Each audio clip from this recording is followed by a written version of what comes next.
Hola, buenas tardes. Los saludo a todos mis miles de seguidores en redes sociales. Como saben, soy Atsiri Cárdenas Camarena y hoy me encuentro con un colega que no lo conozco personalmente, es la segunda vez que lo entrevisto, pero he leído muchos de sus libros. A ustedes lo tienen aquí a la izquierda de su pantalla. Se llama Jesús Lemus, un gran periodista, tiene más de 30 años de periodista, es un periodista mexicano del estado de Guanajuato. Él ya nos va a ir diciendo sobre todo este tema por el cual lo he invitado a que me acompañe hoy en estas maravillas de las redes sociales, porque Jesús, primero que nada y antes de presentarte, que yo sé que esto se va a compartir miles de veces en redes sociales por quien tú eres, por lo que has escrito y por el tema que vamos a tocar. Muchísimas gracias, Jesús, por acompañarme. Te perseguí, bueno, como buena periodista durante muchos días para lograr esta entrevista contigo. Gracias Atsiri. De veras, muy agradecido por esta posibilidad de platicar contigo, muy agradecido por tu trabajo, por supuesto, y muy agradecido por la posibilidad de contarle a tus seguidores, a tu audiencia y a los míos también, que seguramente lo tendremos que compartir, pues estos temas que traes en la cabeza y que quiero ya comenzar a hablarlos. Te voy a decir cómo supe de ti hace muchísimos años. Sí. En una de mis entrevistas que yo hago con varios de mis exmaestros de la Facultad de Derecho aquí en la Universidad de Guadalajara, que me apoyo mucho con ellos. Uno de ellos, muy estimado, por cierto, estimo a muchos, pero hoy voy a mencionarlos, en específico a él, el licenciado Fernando Espinosa Los Monteros. Yo le estaba haciendo un reportaje a él, una entrevista de todo lo que pasaba en los penales de México, y me dijo: Atsiri, ¿no has leído el libro de Jesús Lemus de Los Malditos? Y yo dije: ah, caray, los malditos. No, me dice: cómpralo a ti que te gusta mucho la cuestión penitenciaria, todo el sistema penal, cómpralo. Terminando la entrevista fui y lo compré. Aquí lo tienes, es un libro del 2013, y me gusta mucho este libro, Jesús, porque tú lo escribiste de primera mano adentro del penal. Y es justamente por esto por lo que yo te estoy entrevistando. Uno de tus grandes personas que entrevistaste del libro de Los Malditos fue, entre muchos otros que está aquí, que les recomiendo mucho que lo compren. Desde el 2013 ha tenido varias ediciones y, si no me equivoco, ya está traducido al inglés. Entre los que entrevistaste fue a Rafael Caro Quintero. Eres el único periodista, no en México, sino en el mundo, que has logrado entrevistar a Rafael Caro Quintero adentro de un penal y por vez primera, mucho antes de que lo hiciera incluso nuestra colega periodista también, Anabel Hernández.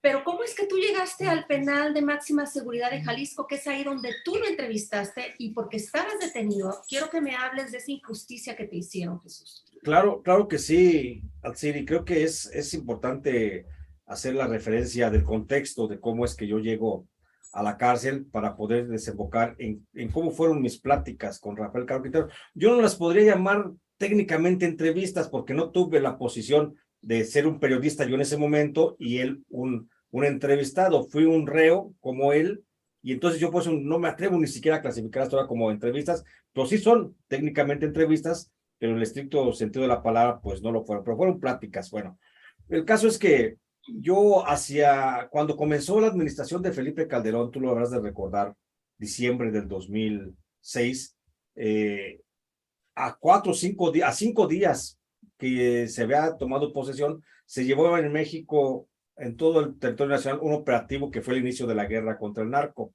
El inicio comenzó en Michoacán con el despliegue de más de 7,000 hombres del ejército y la marina para la captura de el cártel, para desintegrar el cártel de la familia michoacana, que era el que estaba más fuertemente posicionado a nivel local. Entonces, dentro de ese operativo, el gobierno anunció que iban por Servando Gómez Martínez Latuta, el jefe de ese grupo de sicarios y de narcotraficantes. Yo tenía en aquel tiempo un periódico en La Piedad en el que escribí que si el gobierno federal quería detener a este señor, a Servando Gómez Martínez Latuta, no era más que cuestión de preguntarle a la hermana del presidente, a Luisa María Calderón Hinojosa, dónde se encontraba, porque ella hablaba de manera frecuente con Servando Gómez Martínez, y establezco cuáles eran las relaciones de complicidad entre Servando Gómez Martínez y la hermana del presidente, Felipe Calderón, Luisa María Calderón Hinojosa. Bueno, ese solo hecho que publiqué en un periodiquito local que era de mi propiedad, un periódico diario de 24 páginas que yo editaba todos los días ahí en La Piedad, pues eso fue lo que valió para que el gobierno federal hiciera una persecución sobre mí y me capturaran como un delincuente. Me crearon una historia primero me secuestra un grupo de policías judiciales de Guanajuato. Traicionado, eso es importante, fuiste traicionado por una de sus Sí, fuentes de información, te engañó. exactamente, así como cuento en el libro, una fuente informativa, el comandante Ángel Ruiz Carrillo, que era mi fuente informativa y que me pasaba toda la información que estaba ocurriendo en Guanajuato y que me decía de cómo estaban los operativos y todo lo que es una fuente. Él mismo me llama un día y me cita en un lugar entre Guanajuato y Michoacán y ahí me secuestra y me lleva para desaparecerme y me entrega a un grupo de los narcotraficantes de los Zetas que en aquel tiempo ya trabajaban con el gobierno de Guanajuato y estaban coludidos con la Policía Judicial de Guanajuato y para que me mataran. Ahí me salva el hecho de que la Asociación Reporteros Sin Frontera son comunicado un boletín diciendo que yo estaba desaparecido y eso hace que la Fiscalía del Estado, la Procuraduría del Estado de Guanajuato, pues diga, recupérame a este y tráemelo para acá vivo. Entonces ahí van ellos y me salvan otra vez de los verdugos a los que me entregaron, pero ya me llevan a la Procuraduría de Justicia de Guanajuato, estoy en tortura durante 72 horas, mientras el gobierno federal de Felipe Calderón, de Genaro García Luna, hizo una historia fabulosa sobre mi persona y me achacó crímenes y delitos de narcotráfico como no te imaginas. Dijo que yo era el gran narcotraficante de México, que tenía control de gran parte del territorio mexicano y que era un jefe de la familia michoacana.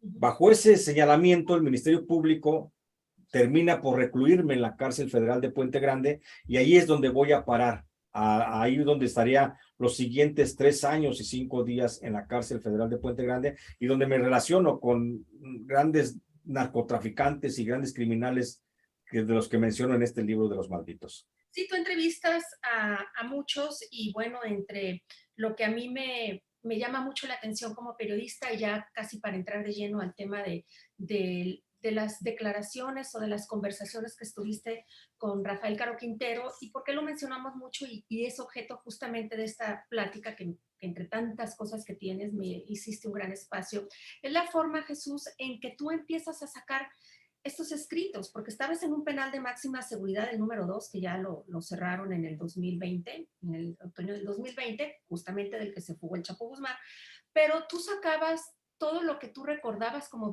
buen periodista, no lo platicas mucho en el libro, pero me gustaría que me lo compartieras, incluso con puntas de carbón, si no me equivoco, tú ibas escribiendo en cuadritos de papel de baño para que no se te olvidara todo lo que te iban platicando. Claro. Te lo entregabas a tu esposa o a tu hija para que lo pudieran sacar y luego poder publicar justamente de muchísimos libros que ya tienes. ¿Cómo Sí. haces eso, Jesús? Bueno, cuando yo llego a la cárcel y me catalogan, como decía en el expediente, que era un reo de altísima peligrosidad, pues me mandan al sector de mayor seguridad dentro de la cárcel. Tú conoces el tema penitenciario, sabes que dentro de las prisiones hay áreas exclusivas para los reos más peligrosos, y así era el Centro de Observación y Clasificación de Puente Grande. Ahí estábamos los reos más peligrosos que consideraba el gobierno, y ahí es donde me asignan a una celda del Centro de Observación y Clasificación, donde por peligrosos justamente no se nos permitía tener nada a la mano. Estábamos completamente desnudos, encuerados completamente las 24 horas del día, y ahí nos mantenían alejados de cualquier posibilidad de tener algo a la mano. Lo único que nos daban todos los días eran 2 pedacitos de papel sanitario, pero nos lo daban con el afán de recordar que no teníamos nada. Entonces, en esos 2 pedacitos de papel sanitario, un día yo fui al área me llevaron al área de psicología, y ahí teníamos una psicóloga que siempre nos motivaba a todos para que nos suicidáramos dentro de la cárcel. En lugar de ayudar a sacar lo que teníamos dentro, los presos, o en mi caso, lo que yo tenía dentro por estar preso injustificadamente, pues me motivaba a que me suicidara todos los días. Incluso me dijo, si te quieres suicidar, yo te regalo una punta de carbón. Y me dio un pedacito de grafito, para que pusiera una carta póstuma en la pared, porque yo le argumentaba que ni siquiera tenía la posibilidad de despedirme de mi esposa, de mi hija, y que no tenía ninguna posibilidad de despedirme. Entonces me dijo, ten, y me dio un grafito para que me despidiera a través de una carta póstuma escrita en la pared, para que ella le hiciera llegar ese recado posteriormente a ellas, a mi Nunca lo esposa y a mi sospecharon, hija. nunca sospecharon lo que tú estabas haciendo allá adentro, que estabas, era el Nada. libro. Por supuesto que nunca lo sospecharon, yo tampoco lo pensaba todavía así, hasta un día escuché en una noche que llegaron medio matando a un reo y que luego supe que era el Mochorejas y pues por supuesto, por mi profesión, yo sabía quién era el Mochorejas, sabía en dónde estaba y fue cuando ahí me cayó el 20 de que yo estaba en el lugar en que todos los periodistas quisieran estar, aunque fuera unos minutos, para poder platicar con aquellas estrellas mediáticas del mundo criminal. Y Y el, así fue cuando... y el haber sido periodista te salvó la vida ahí adentro. Por supuesto, a mí me salva la vida el haber sido periodista, porque de alguna forma comienzo a entender qué es lo que estaba en mi entorno, comienzo a entender que yo estaba en el lugar que muchísimos hubieran querido estar, y más cuando comienzo a saber quiénes son los que están en mi entorno. Esto te estoy hablando de que pasó en un lapso de 48 horas después de que llegué. Por supuesto, el impacto primero fue no saber dónde estaba, qué estaba pasando, la cabeza me volaba por todos lados, y hasta después ya fui serenándome poco a poco y fui entendiendo que estaba en el mejor de los lugares para poder hacer periodismo. Ahí comienzo a escuchar las historias del Bochorejas, que fue la primera historia que escuché en una de esas noches que no dormíamos porque nos sacaban al patio a reeducarnos, que no era más que una golpiza que nos ponían en el patio y después de un baño con agua helada con un chorro de manguera a presión, y ahí comencé a escribir los malditos en los pedacitos de papel sanitario y con la punta del grafito, con mucha paciencia comencé a hacer pequeñas anotaciones. Estos papelitos los doblaba, los guardaba, y cuando me visitaba mi hija, mi esposa, que las podía ver a través de un locutorio por un cristal que tenía 3 hoyitos, por ahí les pasaba los papelitos, ellas los guardaban en el zapato, y así fue como fui escribiendo poco a poco los primeros apuntes del libro Los Malditos. Vamos al tema por el cual estamos haciendo esta entrevista. Yo creo que ya para las personas que nos ven en redes tienen muy claro la forma en cómo tú tuviste acceso a todos ellos. Son 2 libros de muchos que has escrito, pero como empiezas tú con esta cuestión de convertirte en escritor, sobre todo de historias periodísticas, de los dos libros ya que tienes, luego mencionamos los otros, pero ¿cómo conoces a Rafael Caro Quintero? Entiendo que es cuando ya te trasladan a otra área y tú sabías, bueno, fue tu compañero de celda, porque lo dices en el libro, pero tú sabías que te estaban trasladando al ala o al dormitorio donde él era uno de los internos. No, cuando yo estaba en el área de COC, del Centro de Observación y Clasificación, donde no teníamos nada, porque yo estaba supuestamente protegido por el protocolo de Estambul, después me llevan al área de los procesados, después de 6 meses de estar recibiendo golpiza tras golpiza todos los días en la madrugada, me llevan al área de procesados, y en procesados yo no sabía a dónde iba, nada más me dijeron, prepárate, vámonos. Pues ¿qué me preparaba? Únicamente era vestirme y caminar detrás del oficial, y ya fui caminando y me llevan hacia una celda, el módulo 1 del pasillo, el pasillo 2B. Me recuerdo que era la celda 149, y ahí van y me dejan. Después supe que era el pasillo donde había muchos reos de alta peligrosidad, y ahí es donde conozco a Rafael Caro Quintero, porque Rafael Caro Quintero estaba en la celda 150, en la de al lado. Fuimos compañeros ahí de pasillo prácticamente, porque lo tenía a un lado, y ahí es donde comienzo a saber quiénes eran los que estaban en aquel pasillo. Él tenía, si no me equivoco, 24 años ya ahí cuando tú te cruzas en su camino, o se cruza él en el tuyo allá adentro, porque él todavía era un reo procesado, no había sido sentenciado. Sí, recordemos que Rafael nunca fue sentenciado, por esas razones que lo están requiriendo en Estados Unidos, pero él ya tenía 24 años de preso cuando yo lo conocí, y ya era un hombre pues ya mayor, flaco, canoso, fornido de alguna forma, resistente, ya muy acostumbrado a la cárcel, y ahí es al que conozco a Rafael Caro Quintero. Yo lo conocía, y la imagen que yo tenía de Rafael Caro Quintero, pues es la primera fotografía que salió cuando lo detienen, bigotón, chino, flaco, joven de algunos 30 años de edad, y esa era la idea que yo tenía de Rafael Caro Quintero. Cuando veo, la verdad es que sí me impacta ver a aquel hombre ya disminuido en los años, por supuesto. ¿Cómo es ese encuentro? ¿Se ven en una fila caminando en algún comedor? ¿Cómo lo ves la primera vez? La primera vez que conozco a Rafael Caro Quintero, nos vemos camino al comedor. Como salíamos todos de frente, yo estaba en la celda 149, él estaba en la 150, y salíamos todos de frente para formarnos y caminar así. pues él iba detrás de mí, él que me quedaba siempre a mi derecha cada vez que salía. Entonces, salgo, lo veo y lo primero que hace es saludarme y me dice, ¿qué tal? ¿Cómo le va? Y le digo, pues, ¿qué tal? ¿Cómo está? Hasta ahí. Yo ya sabía que era Rafael Caro Quintero porque ya había escuchado 2 listas anteriores en la que le habían mencionado el nombre, y en las listas yo escuchaba ya los nombres de con quién estaba. Yo ya sabía que estaba en un pasillo donde estaban los reos más peligrosos o los más mediáticos por lo menos, y ahí yo ya sabía que él era Rafael Caro Quintero. Y entonces la primera vez que salimos a la comida, aquí vamos al comedor, pues lo veo así como impactado y digo, este es Rafael Caro Quintero, y me le quedo viendo, y pues nada que ver con aquel que yo conocí. Incluso en esa ocasión, lo primero que me dice, ¿qué tal? ¿Cómo está? Y yo lo sigo viendo, como tratando de llenarme, de decir, esta es la figura, esta es la leyenda, Rafael Caro Quintero. Esa fue la ocasión que me dijo, hey, Chuyito, porque me dijo así, no se vaya a enamorar de mí de tanto que me ve, camínele. Y ya caminamos, seguimos caminando, y ya después, a partir de ahí, ya lo ubiqué. Y en la siguiente salida que hicimos al patio fue cuando me mandó llamar Rafael Caro Quintero, porque A la oficina. él tenía exactamente su banca en el patio, que nadie se la tocaba más que él se sentaba ahí, y a esa solamente llegaba uno por invitación de él. No podemos llegar y sentarse, normas no escritas dentro de la cárcel. Entonces llega y me manda a llamar con otro preso, y dice, hey, te habla Rafael. Y ya fui, don Rafa, dice, te habla don Rafa.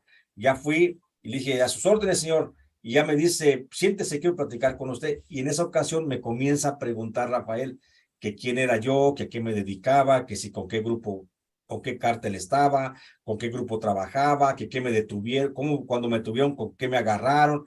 Y pues le platico que soy un periodista que estaba en Michoacán y que me mandaron a la cárcel por haber publicado aquello. Nomás le dio risa y me dijo, recuerdo aquellas palabras que me dijo, lo voy a investigar. Dice, si usted dice que es quien es, va a tener todo mi respaldo, pero si no, me va a tener como enemigo. Entonces las va a ver conmigo, dice. Así fue el primer encuentro. Ya cuando hablamos, pues a mí sí me impactó, pues era el jefe del narcotráfico dentro de la cárcel conmigo, amenazándome, pero al final de cuentas me alivió, porque dije, yo no tengo nada que no vaya a encontrar lo que le dije, soy un periodista. Y a partir de ahí es cuando me dice Report, y me pone el nombre y el apodo de Report, y a partir de ahí soy el Report. Pasan como 15 días a lo mejor, Siri, y en esos 15 días me vuelve a llamar y me dice, ya encontré, dice, ya sé quién es usted. Seguramente ya le habían informado, ya había investigado a través de sus conectes quién era yo, y eso me tranquilizó, porque lo vi ya más relajado, muy tranquilo, porque en la cárcel todos los presos son muy desconfiados, y Rafael siempre fue un reo muy, muy desconfiado. Entonces ya me sentí yo más relajado cuando lo vi él más tranquilo, y pues comenzamos, no nos hicimos amigos, porque no somos amigos, nos hicimos muy solidarios, porque éramos presos y los dos sentíamos el dolor de nosotros mismos, de los compañeros y del resto de todos los presos. Entonces, ahí hubo un acercamiento emocional, más bien. Jesús, el señor Caro Quintero es un hombre extremadamente inteligente y Mucho. seguramente él sabía que en algún momento tú ibas a hacer públicas todas las conversaciones. ¿Estaba él consciente de eso o nunca se lo imaginó? Seguramente sí estaba consciente, él era muy inteligente, él siempre él es muy inteligente, siempre ha sido, y en la cárcel nunca lo vi con ningún otro rasgo que no fuera inteligencia y solidaridad con los presos. Por supuesto que él sabía que lo que platicábamos, que lo que yo decía, él sabía que yo era preso, e incluso una vez le pregunté, oiga, ¿me permite platicar esas historias? Una vez que estaba platicando de cómo surgió el cártel de Guadalajara, le pregunté si me permitir escribir esas historias un día, y le dio risa y me dijo, pues si sale un día las publica, pero le dio risa prácticamente. Yo nunca tuve una negativa de él de decirme no publiques esto, porque pocas veces yo me acercaba, no éramos así como de todos los días estar platicando así cerca de él. Platicábamos de celda a celda, todos los días sin duda, pero no era de todos los días contar historias. Entonces pocas veces las llegamos a cruzar esas historias, y siempre supo que yo era periodista. Él mismo me puso report por saber que era reportero. Entonces lo menos que me imagino es que sabía que al salir yo, porque si yo así lo pregunté, iba a publicar cualquier cosa que recordara. Hay muchas cosas que sacas en ese capítulo en específico de Caro Quintero en el primer libro de Los Malditos, porque el segundo es Los Malditos, el último infierno, que incluso fue cuando te conocí aquí en la Feria Internacional del Libro de Guadalajara. Pero entre lo que no mencionas en el capítulo de Caro Quintero, y sé que lo conversaste con él, porque me lo dijiste en una entrevista que hicimos para Noticias Univisión la semana pasada, que él te habló de la versión de quien secuestró, torturó y mató a Enrique Camarena, la gente de la DEA. ¿Qué te dijo de eso, Jesús? Claro, en aquella ocasión, bueno. ¿Cómo fue el contexto? O sea, ¿en dónde te dio esa entrevista? Es una entrevista periodísticamente vale oro. Sí, bueno, eso fue, por supuesto, no fue en una sola emisión de los hechos, o sea, no fue en una sola plática, pasaron muchas ocasiones, seguramente fueron como entre 4 o 5 pláticas que seguimos platicando del tema. En alguna ocasión, Rafael Caro Quintero, mira, Atsiri, en la cárcel hay una cosa que no se rompe, es el código de no preguntar nunca por qué está detenido otro preso. Yo ese código lo rompí, lo tuve que romper por una necesidad periodística. Lo tuve que romper en 2 ocasiones, porque además déjame decirte que yo en la cárcel, aunque estaba acusado de ser narcotraficante y de ser líder de un grupo criminal, como puso el presidente de la República en esos términos, pues yo nunca me sentí un preso realmente. Yo era un periodista que estaba haciendo un trabajo dentro de la cárcel, por eso te digo que a mí el periodismo me salvó. Y bueno, yo pues sintiéndome siempre periodista dentro de la cárcel, por eso rompí el código no escrito de la cárcel de preguntar en 2 ocasiones a 2 presos distintos por qué estaban presos. Y una de ellas fue cuando le pregunté a Mario Aburto que si él había matado a Luis Donaldo Colosio, y me dijo no, y me cuenta una historia. Esa fue la primera vez. Y La no la segunda voy a vez, decir para que compren el libro.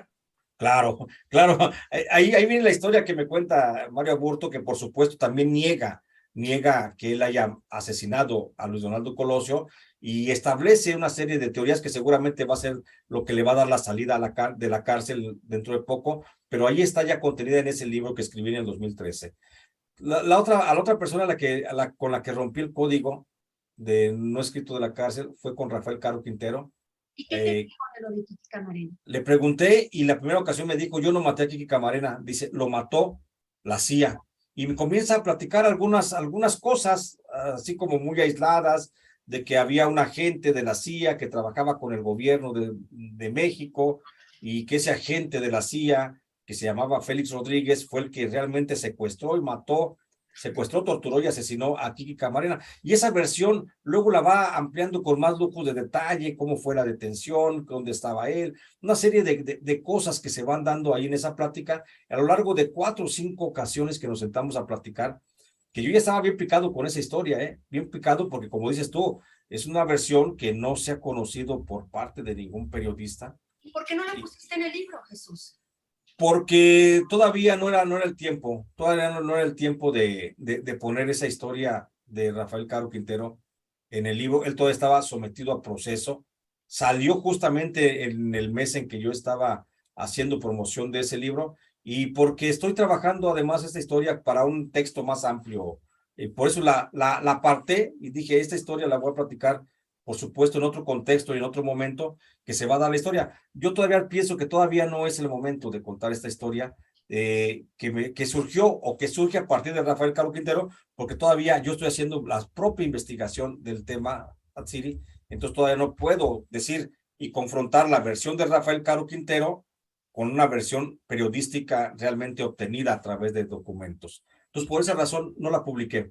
¿Qué más te dijo que puedas publicar y que no afecte tu propia investigación y la posibilidad tal vez de que publiques otro libro con este tema? ¿Hablaron un poco más de la versión que él decía que podría haber participado el gobierno de Estados Unidos? No fuimos más allá, platicamos únicamente, te digo, como en 4 ocasiones, ahí tengo los registros, platicamos sobre la participación de la DEA, sobre cómo participaba el cártel de Guadalajara, cómo ayudaba, de alguna forma, cómo estaba conectado con la CIA, cómo los infiltró la DEA con Kiki Camarena, cómo Kiki Camarena siempre estuvo bajo la mira del gobierno mexicano cuando este señor Manuel Bartlett Díaz fue secretario de Gobernación. En términos generales, una versión muy generalizada de Rafael Caro Quintero, de la que siempre se dijo que él era completamente inocente.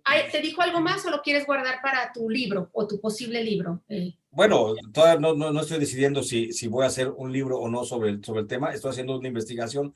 Habrá que ver qué resultado tengo en la investigación, pero sí es interesante, por supuesto, contar esa historia de Kiki Camarena, Rafael Caro Quintero y la DEA. Por supuesto que me habló de otros temas, meramente teorías, pláticas carcelarias, en las que, por supuesto, siempre Rafael Caro Quintero estableció un principio básico. Él nunca asesinó a Kiki Camarena y, bueno, al parecer habría que ver qué es lo que dicen los documentos. Jesús, ¿él te habló en algún momento de que le temía la extradición, que es en el punto en el que estamos ahorita? Bueno, no era necesario que lo dijera que le temía la extradición, simplemente durante 24 años, cuando yo lo conocí, llevaba defendiéndose de la extradición, 24 años, porque él sabía, y eso sí lo decía claramente, que si él se iba para Estados Unidos, allá lo esperaba pues la pena de muerte, porque no le iban a perdonar el acusarlo del asesinato en un país donde se ejecuta la pena de muerte. Él siempre estuvo seguro de que iba a pelear esa extradición y de alguna forma manifestaba cierto miedo, cierto temor para la extradición y a la pena de muerte. ¿Y quién no, además? ¿Qué decía de los periodistas, Jesús? Porque de acuerdo a lo que tú has publicado en tu libro, él decía que las publicaciones periodísticas eran las que lo tenían en la cárcel.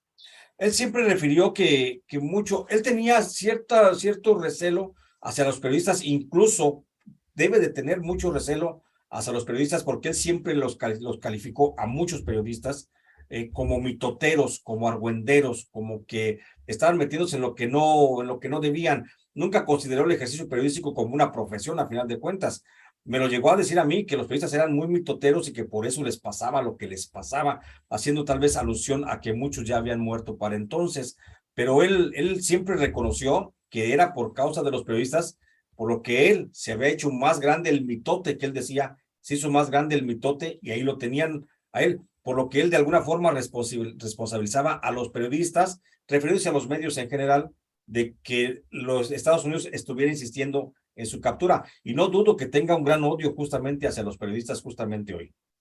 Ya casi terminamos la entrevista. Quiero dejar gran parte de estos últimos minutos para hablar de tus libros, pero estando ustedes dos todavía en el penal de máxima seguridad, le dan a él la sentencia de 40 años y por eso también a él lo cambian de reclusorio porque gana un amparo y lo mandan a un penal de mínima seguridad que es en el penal estatal de Jalisco. ¿Cómo fue para él recibir esa sentencia de 40 años? Bueno, él estaba ya muy contento. Cuando recibió la sentencia, yo no recuerdo, te mentiría si dijera fue el momento adecuado. Nada más sé que hubo un lapso previo a que Rafael Caro Quintero se fuera al penal de mínima seguridad, al estatal de Puente Grande, pero pasó un lapso de unos 2, 3 meses en los que Rafael Caro Quintero estuvo muy triste, muy callado, y eso significaba que no iban las cosas bien. Rafael Caro Quintero salía de manera todos los días salía de su celda para ver a sus abogados o ir al juzgado para diversas cosas. No sé, yo no sé en qué momento le llegó la notificación esta que refieres, pero lo que sí es que previo a su salida para Puente Grande de Estatal, sí pasó un periodo de mucha tristeza, de mucha como angustia, se le veía, lo veíamos todos, y todo el mundo sabía, y era un secreto a voces que lo habían sentenciado, pero como estábamos todos incomunicados y además no queríamos tocar ese tema, no quisimos nunca nadie preguntarle a Rafael Caro Quintero si había recibido sentencia. El caso es que previo a que se va hacia Puente Grande, sí cambió mucho el ánimo de Rafael Caro Quintero y de repente se apagó porque era un hombre risueño, contento, caminaba y siempre hablaba con la gente, saludaba aquí, saludaba allá, pero cuando tenía problemas los masticaba y se quedaba en silencio largas horas. Muchísimas gracias, Jesús, por hablar del tema y yo sí quiero hacer mucho énfasis en estos libros, Los Malditos, que presentaste o escribiste en el 2013, porque ¿qué pasa contigo? Se van a preguntar aquí en redes sociales. Bueno, demostraste tu inocencia, no había una sola prueba en tu contra, te absolvieron y además Reporteros Sin Fronteras tuvieron muchísimo que ver para que salieras. Estuviste, tú me corregirás, 3 años con 5 días. Es correcto. De máxima seguridad, sales, escribes los libros, pero tienes infinidad de libros, Los Malditos en el 2013, El Último Infierno en el 2016, Cara de Diablo en el 2014, que habla de la Nueva Jerusalén, que yo también lo leí de lo que Michoacán, Tierra sin Dios en el 2015, México a cielo abierto en el 2018, entre muchos otros, ¿no? El agua, la vida en el 2019, El licenciado en el 2020, hablas de Genaro García Luna, y me voy a brincar al último, El fiscal imperial, bueno, también Jaque Mate, con respecto a Peña Nieto, y El fiscal imperial de Gertz Manero. ¿Ese cuándo y dónde lo presentas, Jesús? Bueno, el fiscal general, el fiscal imperial, que habla de la historia de Gertz Manero, ese espero presentarlo en la Feria del Libro en Guadalajara. Salió apenas el mes de julio, salió y está gustando mucho. Es una historia de quién es Gertz Manero, el funcionario más oscuro de la Cuarta Transformación y que podría ser que trastoque este gobierno del presidente López Obrador. Lo expongo de cuerpo completo, sus niveles de corrupción, su nivel de afectación a la Procuración de Justicia, y es un libro que ahorita está apenas en boga. Voy a estar allá en la Feria de Guadalajara City, primeramente Dios, ahora para diciembre, pero por lo pronto no lo presento en ninguna parte. Estoy nada más trabajando en redes sociales, estoy haciendo difusión en redes sociales porque no puedo presentarlo por propia seguridad. Entonces es una situación de riesgo muy alta la que me vino con este libro y prefiero mantenerme así, resguardado. Te agradezco mucho y me despido. Ya nos quedan muy pocos minutos antes de que nos corte el sistema tan estricto.